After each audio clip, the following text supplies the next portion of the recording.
अरे यार 3 बजे फिल्म शुरू हो जाएगी, तू क्या कर रही है? बस मुझे 5 मिनट दे, मैं अभी साड़ी बदल कर आती हूँ। अरे बहू, तू अचानक कहाँ जा रही है? तेरी सास तुझे आवाज दे रही है।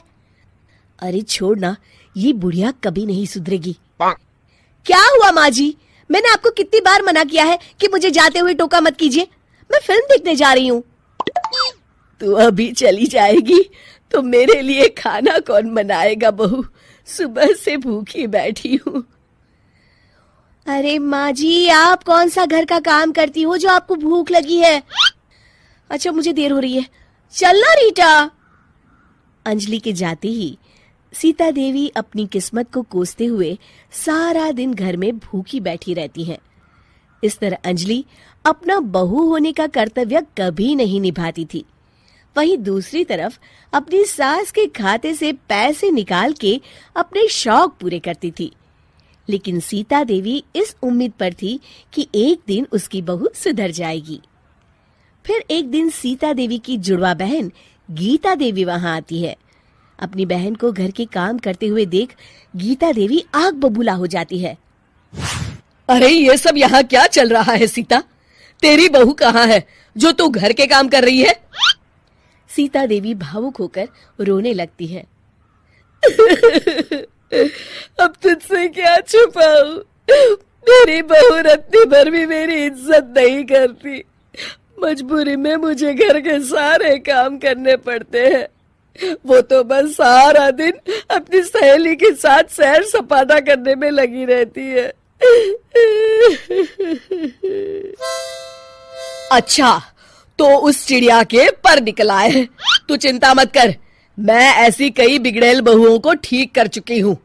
अब मैं इस चुड़ैल से निपटूंगी। तू कुछ दिनों के लिए मेरे घर चली जा, मेरी बहू तेरी अच्छी देखभाल करेगी। फिर दोनों बहनें आपस में साड़ियां बदल लेती हैं और सीता देवी अपनी बहन के घर चली जाती हैं।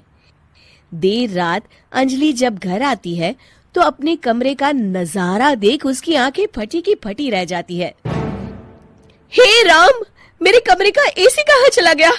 और मेरा 56 इंच का एलईडी टीवी कौन ले गया? अंजलि तहस के साथ अपनी सास के कमरे में जाती है। तभी वो देखती है कि उसके कमरे का एसी और टीवी उसकी सास के कमरे में लगा है और गीता देवी आराम से एसी की हवा खाते हुए सास बहू सीरियल का मजा ले रही है। अच्छा, तो ये सब इस बुढ़िया की कारस्तानी है। अभी इसे बताती हूँ। ये सब क्या है माँ जी? आपकी हिम्मत कैसे हुई मेरे सामान को हाथ लगाने की? क्यों बहू, ये सारा सामान तूने तेरे पिताजी के पैसों से खरीदा है क्या? है? लगता है तू भूल गई कि ये सारा सामान मेरे पैसों से आया है, इसलिए मैं अपनी सारी चीजें अपने कमरे में उठा लाई।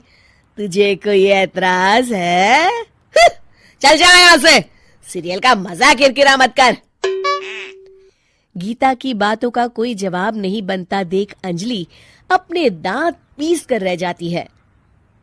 अगले दिन रीटा और अंजलि शॉपिंग पे जाने की तैयारी करती हैं। अंजलि जैसे ही अपनी स्कूटी पर बैठती है तभी गीता देवी स्कूटी की चाबी निकाल लेती हैं। अरे, ये स्कूटी कहाँ लिए जा रही है? ये भी मेरी कमाई की है। माँ जी, ये तो आप हाथ कर रही हैं। मैं बाहर पैदल जाऊंगी क्या? हाँ, पैदल जा। वैसे भी तुझे घूमने का शौक है, मुझे नहीं। देखिए माँ जी, इस तरह मेरी सहेली के सामने मेरी बेइज्जती करके आप ठीक नहीं कर रही हैं। आप मुझे अच्छी तरह जानती हैं, बाद में आपको पछताना पड़ेगा। अच्छा, तो तू नहीं सुधरने वाली, मेरे ही घर में मुझे ही धमकी दे रही है। तेरी याददाश्त के लिए बता दूं कि ये मकान मेरे नाम पर है। अब तू देख, मैं आज ही अपने बिल्लू वकील को बुलाकर ये सारी जायदाद अनाथालय को दान कर देती हूँ, फिर तुझे एक ढेला भी नहीं मिलेगा। गीता की बातें सुनकर अंजलि के पैरों तले जमीन खिसक जाती है। अरे, अगर तेरी सास ने तुझे अपनी जायदाद से बेदखल कर दिया तब तो तू सड़क पर आ जाएगी। मैं तो कहती हूँ चुपचाप अपनी सास से माफी मांग ले अंजलि। हाँ, तो बिल्कुल सही कहती है, मेरी सास का कोई भरोसा नहीं है। अरे नहीं नहीं माँ जी, ऐसा गजब मत करिए, आज के बाद मैं आपको कोई तकलीफ नहीं दूंगी और घर के सारे काम ना मैं ही कर लूंगी। मैं आपको एक अच्छी बहू बनकर दिखाऊंगी। कुछ दिनों के बाद, ये लीजिए माँ जी, आराम से गाजर का हलवा खाइए। खुशबू तो बहुत अच्छी है।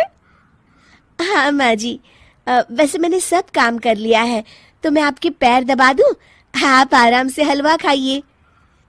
इस तरह गीता देवी अंजलि को सही रास्ते पर ले आती हैं और सीता देवी वापस अपने घर में आकर रहने लगती हैं।